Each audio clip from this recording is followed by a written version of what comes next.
Alors pourquoi les masques? Eh bien parce que l'idée nous est venue autour d'un élément scénographique, parler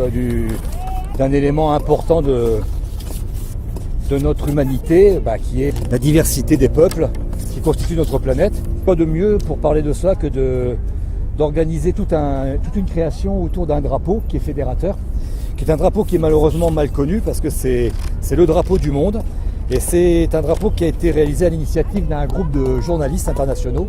qui ont la bonne idée de se poser la question suivante, c'est de se dire tous les hommes sont prêts à se faire la guerre pour un drapeau,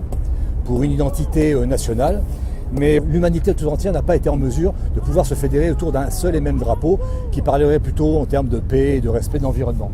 Alors l'idée est venue de la petite fille d'un journaliste qui, un beau matin, voyant son père un petit peu dans l'expectative pour pouvoir créer ce drapeau, elle a dit c'est tout simple, il faut faire un rectangle, et dans ce rectangle il faut mettre un rond bleu et 2 diagonales, et il faut organiser les 4 couleurs qui sont le noir pour l'Afrique, pour les Africains, donc le jaune pour tout ce qui est peuple d'Asie, le blanc pour tout ce qui est Occident et le rouge pour tout ce qui est amérindien. Et l'idée est née ainsi de cette création de ce drapeau qui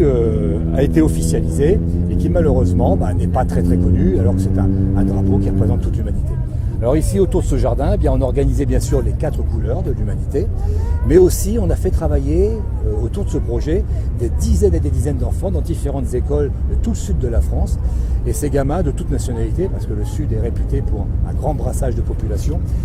ces gamins de toute nationalité ont dessiné des masques que vous retrouvez sur ce mât tibétain. Donc la boucle est bouclée, on a là une belle symbolique qui associe les gamins et puis toute l'espérance peut-être d'un monde où